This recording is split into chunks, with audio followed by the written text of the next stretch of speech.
그래서 HBM4를 좀 봤으면 좋겠다라는 말씀을 드리고 있습니다. 그럼 계속 반도체네요. 반도체는 버리기 힘들 거예요. 예. 나머지 절반 정도는 뭘 가져가야 되냐? 지금은 뭐니 해도 AI가 묻은 걸 가져가야 됩니다. AI가 묻은 거. 전력이라든가. 뭐 그런 것도 AI가 묻은 거라고 할 수 있겠지만, 야, HBM 검색해줘. 딱 검색해서 눈에 뜬다면 제가 자연스럽게 방송하는 그런 날이 오지 않을까 이런 그쵸. 상상을 하거든요. 이게 바로 피지컬 AI입니다. 최근에 보면은요, 사람들 마음속에 잊혀졌겠지만 메타버스 ETF들의 수익률이 꽤 괜찮아요. 오, 그래요? 네네네. 자, 여러분들의 돈이 굴러가는 그 뒷이야기 막전 막훅 2부로 돌아왔습니다. 자, 2부도 계속해서 미래에셋 자산운용 최창규 본부장님과 이야기 나눠보려고 하고요. 자, 앞서서 반도체 산업과 관련된 이야기도 자세하게 풀어주셨고, 지금 시장에 굉장히 뜨거운 감자인 단일 종목 레버리지 ETF 관련해서도 의견을 들려주셨습니다. 네. 자, 하지만 지금 반도체 사이클에 대해서 어느 정도 계속 노이즈들이 나오고 있는 상황 속에서 하반기에는 또 어떤 섹터를 봐야 될까 궁금해하시는 분들이 많을 것 같아요. 넥스트 주도주라는 이 명칭이 과연 딱 들어맞는 표현인지 모르겠습니다만 어떤 업종을 좀 봐야 될지 궁금합니다. 결국 우리가 메모리 반도체 산업에 대한 생각을 좀 정리를 하실 필요가 있어요. 분명히 하반기에도 메모리 반도체 시장은 화두가 될 거고 또 네. 뜨거운 감자가 될 거거든요. 그 감자가 유상 감자냐 무상 감자냐. 이건 제가 친구들끼리 하는 유머인데요. 그냥 잊어주시면 되고요. 예, 그러면 메모리 반도체 과연 첫 번째 가격이 얼마나 올라갈 수 있을까? 분명히 3분기, 4분기 되면 가격 인상률, 가격 상승률은 둔화가 될 거예요. 그런데다가 지금은 LTA나 SCA라고 해서 장기 공급 계약을 맺는 추세거든요. 물론 장기 공급 계약을 맺을 때 현재가보다 높게 맺겠지만 이런 장기 공급 계약으로 말미암아 디램 가격의 상방은 막힐 거예요. 예. 상방이 과거에 보여줬던 것처럼 엄청난 주가 가격 상승률을 기록하긴 힘들 것 같고요. 그리고 제가 창신 메모리 계속 반복적으로 말씀을 드리고 있는 이유가 두 가지 때문인데요. 창신 메모리가 커창판 중국의 그 시장에 상장을 할 예정인데요. 예. 와, 상장 기간이 너무 짧았어요. 보통은 12개월 걸리거든요. 예. 제가 중국은 잘 모르지만 근데 얘는 6개월 만에 끝냈어요. 이번 달에 한다고 하더라고요. 그러니까 이제 상장하는, 보통 우리가 상장 신청서를 내고 상장하기까지의 기간을 말씀드리는 건데 예. 굉장히 짧아요. 그러면 그 말에 행간을 좀 읽어보자고요. 왜 짧을까요? 왜 짧아졌을까요? 좀 서둘러서 한 감이 있네요. 중국 정부가 오케이 한 거겠죠. 빨리 네. 해라. 네. 빨리 하도록 허용을 해준 거겠죠. 그럼 중국 정부 입장에서도 이렇게 메모리 반도체라든지 양쯔 메모리의 낸드라든지 이런 반도체 산업이 전략적인 산업이다라는 걸 느끼고 있는 거죠. 예, 그래서 저는 그런 걸 보면서, 그리고 두 번째, 오늘도 자료를 작업하다 왔는데 창신 메모리의 투자 설명서를 보니까, 기업 IPO 신청서를 보니까 우리는 삼성전자와 하이닉스를 따라잡을 수 있는 메모리 기업이다, 뭐 이런 건방진 말씀 얘기들을 좀 집어넣었더라고요. 근데 뭐 저는 당연히 한국 사람으로서 중국 고유의 허풍이다, 이렇게 더빙을 너무 잘해주셔가지고. 네, 허풍이다 이렇게 생각하고 있지만 결국은 이 문구를 바라보는 투자자들의 시선에서는 언젠가는 잠재적인 경쟁자가 될 수 있을 거다. 예. 이런 생각들이 마구마구 겹치는 거다라고 보시면 될 것 같고요. 그러면 이런 산업을 타개할 수 있는 좋은 방법은 HBM4예요. 네, HBM4. 지금 HBM4, 삼성, 하이닉스, 마이크론이 각자의 기술, 참고로 삼성은 뭐 하이브리드 본딩이라고 해서 구리와 구리를 직접 연결하는 그런 방식을 쓰고 있고요. SK 하이닉스 같은 경우는 기존의 방식을 쓰고 있고, 뭐 20단부터는 하이브리드 본딩을 쓰겠다. 그리고 마이크론 같은 경우에는 원 감마라고 해서 또 자체적인 또 기술을 이용해서, 참고로 HBM 같은 경우에는 D램을 이렇게 옆으로 이렇게 나열하는 방식이 아니라 위로 쌓는 방식이니까 위로 쌓는 과정에서 TC 본드라고 부르죠. 이런 고정밀 기술, 그리고 ASML의 장비라든지 뭐 이런 고정밀 미세공정 장비들이 필요하기 때문에 일단 제가 보기에는 HBM4 D램은 어느 정도 좀 인정을 좀 해야 될 것 같고요. HBM4가 내년에 좀 상용화되고 수율이 완성화되고, 그리고 뭐 엔비디아를 필두로 해서 고객선 납품이 좀 이루어진다면 이런 불신 아니면 이런 의구심들은 좀 해소되지 않을까. 그래서 HBM4를 좀 봤으면 좋겠다라는 말씀을 드리고 있습니다. 그럼 계속 반도체네요. 반도체는 버리기 힘들 거예요. 예. 아마 내가 갖고 있는 자산의 절반 정도는 반도체 중심으로 가져가시는 게 지금도 맞을 거라고 저는 보고 있습니다. 이게 싫으시다면 그냥 뭐 타이거 200과 같은 지수 플레이 하시는 게 제일 편합니다. 왜 그러냐면 코스피 200에는 이미 삼성전자 하이닉스가 절반 이상 들어가 있으니까 뭐 반도체를 굳이 아니더라도 간접적으로 절반 정도의 반도체를 보유하고 있으니까 이런 게 싫으시다면 지수 플레이 하시는 걸 저는 권고를 드리고 있고요. 그러면 이런 사이클 외에 나머지 절반 정도는 뭘 가져가야 되냐? 지금은 뭐니 해도 AI가 묻은 걸 가져가야 됩니다. AI가 묻은 거. 예. AI가 묻은 것을 버리시면 안 됩니다. 뭐 전력이라던가. 뭐 그런 것도 AI가 묻은 거라고 할 수 있겠지만 내년에는 저는 고객들과 만날 때 이런 얘기를 하고 있습니다. 오늘은 여러분들 앞에 최창규가 세미나를 했지만 내년에는요 최창규 휴머노이드 로봇을 보낼 거예요. 저도 저도 귀찮거든요. 여기까지 오기 싫어요. 저도 녹음을 똑같이 해가지고요 어디 가서 똑같은 얘기 할 거니까 여기서 했던 얘기 저기서 했던 얘기 저기서 했던 얘기를 AI 로봇한테 학습시켜가지고 제 얼굴 딱 띄워놓고 그렇게 할 거예요 라는 얘기를 합니다. 우스갯소리지만 저는 내년 내후년에는 드디어 아틀라스가 아니면 테슬라의 옵티머스 젠3가 우리 눈에 보이는 그런 날. 그리고 지금 제가 안경을 쓰고 있지만 항상 안경 쓰면서 들었던 생각이 안경에 프롬프트가 나오면 어떨까? 네, 안경에 딱 보고 있으면 프롬프트, 물론 저는 시력이 그렇게 나쁘진 않습니다. 왼쪽 눈은 근시, 오른쪽 눈은 난시여가지고요 두 개를 합치면 잘 보여요. 멀리도 잘 보이고 가까이도. 근데 이미지 때문에 안경을 쓰는 건데요. 예. 프롬프트가 뜨면 어떨까? 아니면 뭐 막 방송하다가 저도 모르는 거 있지 않습니까? 모를 때 야, HBM 검색해줘. 그러면 딱 검색해서 눈에 뜬다면 제가 자연스럽게 방송하는 그런 날이 오지 않을까 이런 그쵸. 상상을 하거든요. 이게 바로 피지컬 AI입니다. 네, 이제 AI 에이전트 세대에서 넘어와서 피지컬 AI. 참고로 최근에 이런 스마트 글라스를 안경을 쓰고 시험 치다가 뭐 적발되는 사례가 있었다고 그러더라고요. 그거 보고 좀 깜짝 놀랐었거든요. 야, 세상이 좀 빨리 변하고 있구나. 그게 바로 메타에서 나온 안경들이었어요. 그쵸. 예, 메타가 예전에 메타버스 때 이름 바꿨었지 않습니까? 메타버스가 일종의 피지컬 AI거든요. 저는 그래서 최근에 보면은요. 사람들 마음속에 잊혀졌겠지만 메타버스 ETF들의 수익률이 꽤 괜찮아요. 오, 그래요? 네네네. 네, 그래서 내년에는 뭐 피지컬 AI, 그럼 피지컬 AI를 제일 잘할 수 있는 기업이 누구냐? 뭐 젠슨 황이 한국에 와서 만났던 기업들, 그런 쪽이 저는 피지컬 AI를 제일 잘할 것 같아서 첫 번째는 AI가 묻어있는 이런 피지컬 AI 쪽으로 좀 봤으면 좋겠다라는 말씀을 드리고 있고요. 두 번째도 마찬가지입니다. 두 번째도 AI 인프라거든요. 지금 미국에 있는 데이터 센터 건설이 많이 멈춰 있고요. 그리고 네. 미국에서 잘 보셨겠지만 캐터필러 주가가 많이 올랐어요. 캐터필러는 우리가 흔히 얘기하는 중장비 회사거든요. 그 회사들이 데이터 센터를 짓기 위해서는 땅도 골라야 되죠. 용수도 공급해야 되죠. 그리고 전력 관련된 인프라도 깔아야 되죠. 그래서 최근에 캐터필러 주가가 좋은 거 보니까 AI 인프라, 전력기기 이런 쪽도 저는 관심 있게 봐야 된다라고 보고 있고요. 그리고 세 번째는 금리가 올랐습니다. 오늘 이 막장 막후 녹화하는 이 상황에서 한국 기준금리 올랐거든요.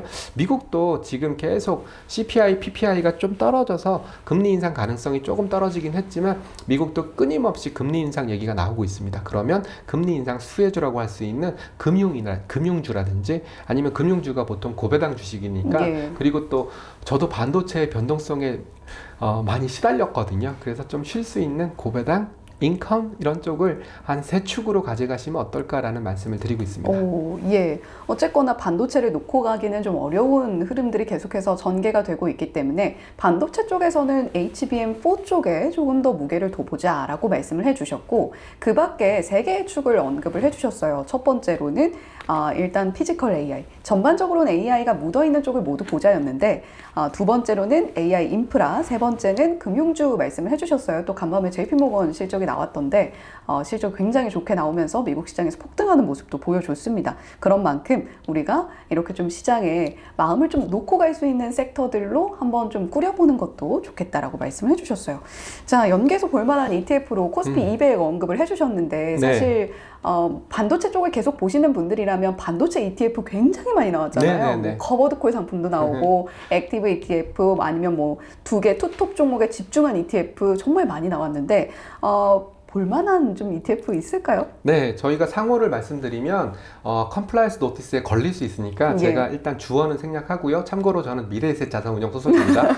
네, 주어는 생략하고요. 뭐 기본적으로 AI가 붙은 반도체 ETF도 좋아요. 왜냐하면 AI가 붙은 반도체 ETF에는 주로 삼성전기라든지 LG 이노텍이라든지 과거에 반도체라고 분류하지 않았던 IT 부품이라고 분류했던 그런 종목들이 많이 들어가 있고요. 그리고 지주회사인 SK스퀘어, 참고로 SK스퀘어는 SK하이닉스 지분을 들고 있을 뿐이지 하고 있는 일은 지주회사거든요. 네. 그래서 그런 것들이 좀 많이 들어가 있어서 AI가 붙은 반도체를 선택할 거냐, 안 붙은 반도체를 선택할 거냐, 이거는 본인이 좀 판단하셔야 될 것 같아요. 저는 개인적으로 변동성이 너무나 클 거니까 반도체도 좋지만 반도체 커버드 콜로 포지션을 가져가서 반도체 커버드 콜은 한 달에 한 번 분배를 주거든요. 예. 그럼 내가 안 팔아도 판 것과 같은 효과가 조금씩 나오니까 이런 변동성 장세에서는 반도체가 좋냐, AI 반도체가 좋냐, 저는 판단하기 힘들지만 반도체 커버드 콜 ETF를 통해서 좀 이렇게 변동성이 큰 장에서 내가 매월 인컴을 받게 된다면 내가 갖고 있는 자산을 조금 매도한 그런 효과를 낼 수 있으니까 저는 가급적이면 반도체 커버드 콜로 접근하시는 게 어떨까라는 말씀, 아니면 그런 게 싫으시면 그냥 지수 코스피 100으로 플레이를 하시면 될 것 같고요. 그리고 전력 인프라에 있어서는 뭐 전력기기라는 말이 붙어 있는 그런 ETF들은 뻔해요. LS 일렉트릭, 효성증호, 현대일렉트릭, 뭐 산일전기, 뭐 이런 종목들 들어가 있고 전선주들 들어가 있으니까 뭐 그런 건 분류하셔서 나는 전선 쪽이 더 좋아, 아니야 변압기 쪽이 더 좋아, 아니야 HVDC 이런 쪽이 더 좋아, 이런 것들은 고객 이 방송을 보시는 시청자분들의 판단이니까 그거는 좀 알아서 접근하시면 좋을 것 같고요. 마지막으로 뭐 금융 같은 경우에는 아무래도 한국에서는 은행이 중심이 되는 경우가 많아요. 그래서 저는 은행 고배당 플러스 뭐 이런 은행주들이 좀 많이 들어가 있는 그런 금융주라든지, 그리고 또 최근에 증권주가 또 주가가 많이 빠졌거든요. 예. 그렇지만 여러분들 잘 아시겠지만 이렇게 변동성이 크다는 말은 거래대금이 엄청나게 많다. 그럼 예. 거래대금이 많으면 누가 돈 벌죠? 네, 거래소가 돈 벌겠죠. 네, 거래소 말고 증권회사들도 돈을 버니까 은행 고배당 아니면 증권주로 구성되어 있는 그런 ETF로 접근해 보시는 것도 어떨까 생각합니다. 예.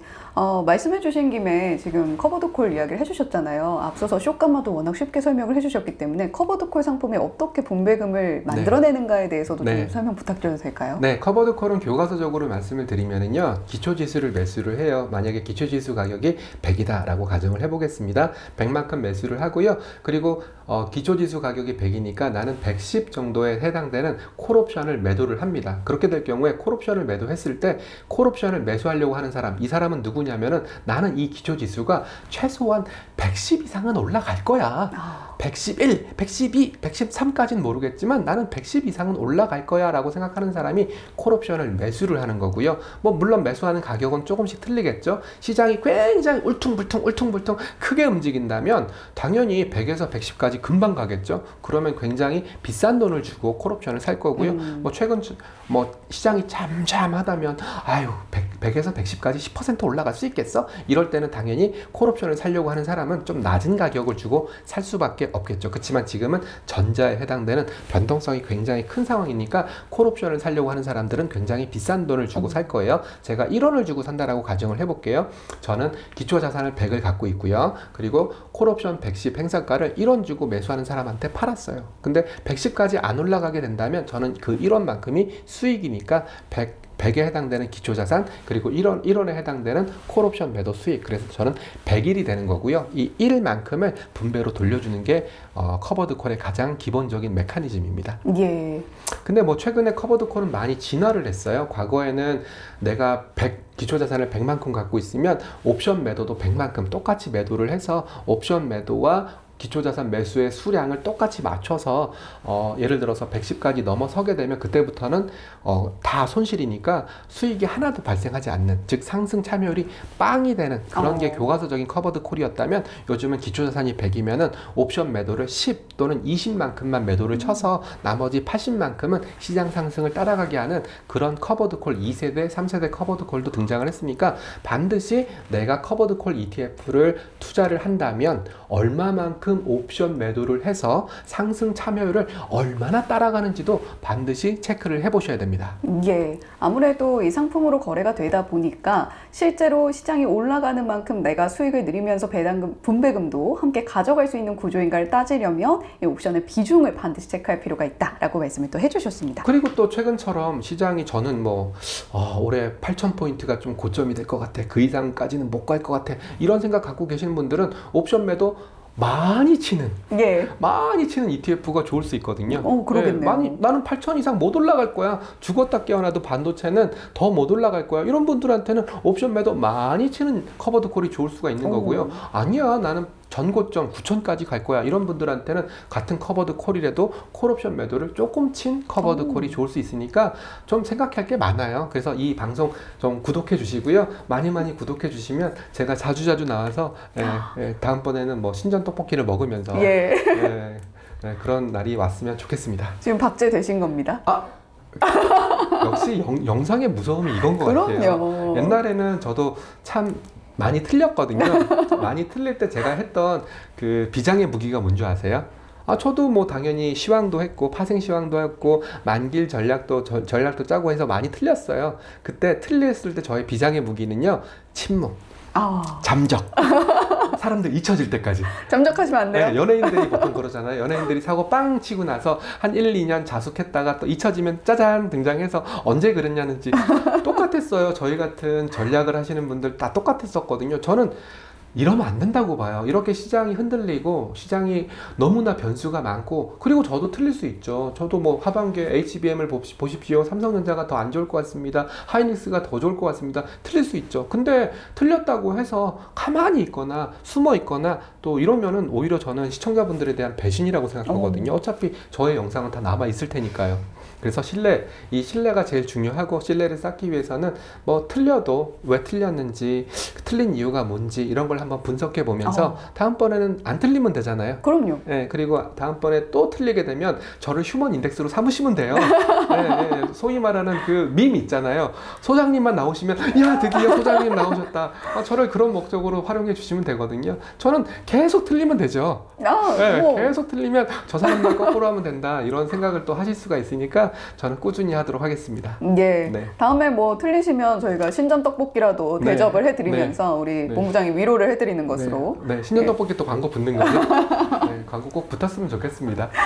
오늘 워낙 많은 이야기들 해주셨기 때문에 사실 마지막 질문으로 ETF로 전체 포트폴리오를 구성한다면 어떻게 비중과 전략을 가져갈까 여쭤보려고 하긴 했는데, 지금은요, 그냥 단순하게 하십시오. 포트폴리오 짜는 것도 중요한 시기지만 지금은 제가 보기에는 반도체에 대한 나의 생각을 정리할 필요가 있고요. 그리고 또 지금 미국에서도 조금씩 이런 움직임들이 발생하고 있어요. 메모리 반도체 기업들의 주가가 너무 많이 들쑥날쑥하니까 이 메모리 반도체 기업들이 생산한 메모리를 갖다 쓰는 회사가 누구냐? 갖다 쓰는 회사는 하이퍼스케일러들, 빅테크 기업들이거든요. 그러면 이 기업들은 메모리 가격이 떨어지면 좋은 거 아니야? 수익성이 올라가니까. 그러면 메모리 반도체 기업을 투자하기보다는 이 메모리 반도체 기업의 메모리를 쓰는 빅테크 기업에 투자하는 게 낫지 않겠어? 그러면 빅테크 기업에 투자한다는 말은 S&P 500, 나스닥 100이 되는 그런 심플한 그런 효과가 나오는 거거든요. 그래서 그냥 나스닥 100 투자하는 게 낫지 않겠어? 이런 움직임도 발생하고 있으니까 그것도 참고하시면 좋을 것 같습니다. 또 몸담고 계신 곳이 또 해외 라인업이 굉장히 짱짱한 곳으로 알고 있기 때문에 저의 의견에 동의하신다면 설마 제 의견을 들으시고, 저는 미래셋인데 설마 자산 운용 상품을 투자하시는 그런 일을 하시진 않으시겠죠. 만약에 그렇게 하신다면 저는 미워할 겁니다. 그러면 저희 정말 마지막 질문으로 지금 좀 힘든 구간을 버티고 계실 투자자분들께 위로의 한마디 해주시죠. 실적은 배신하지 않습니다. 실적은 배신하지 않으니까 조만간 삼성전자, 하이닉스, 시게이트, 구글 이런 회사들 실적 발표 있을 테니까요. 번거롭겠지만 그들 회사에서 어떤 멘트, 어떤 문구, 어떤 시사점이 나오는지 그런 거 보시면 좋을 것 같고요. 저도 옆에서 보고 있습니다. 보고 있고 이런 멘트가 어떤 행간을 갖고 있는지, 그리고 이런 멘트, ASML의 실적이 무슨 의미로 우리한테 다가오는지 이런 것들도 꾸준하게 분석하는 그런 얘기들을 드릴 테니까요. 함께 이런 힘든 시기 이겨봤으면 좋겠고요. 힘내. 다시 한번 말씀드리겠습니다. 힘내. 힘내. 네, 오늘 사실 굉장히 좀 길게 녹화를 한 것 같은데 그 어느 때보다 좀 짧게 느껴질 정도로 사실 여쭤보고 싶은 게 지금 계속 생각이 나요. 네, 근데 네. 또 보내드려야 되니까 네. 다음에 또 나와주신다고 약속을 하셨으니 저희가 박제된 만큼 기다리고 있겠습니다. 저는 거짓말 잘합니다. 어쨌거나 뭐 일단 오늘 최창규 본부장님과 함께 이야기해서 너무너무 좋았고요. 아직까지 북커버리 구독하지 않으신 분들은 구독과 좋아요 꼭 눌러주시면 감사하겠습니다. 네. 저도 안 눌렀어요. 눌러주실 거죠? 네, 눌러드릴게요. 네, 이건 거짓말이 아니시죠? 네, 이거 진짜입니다. 네. 자, 그러면 북커버리 막전 막후 여기서 인사드리겠습니다. 고맙습니다. 고맙습니다.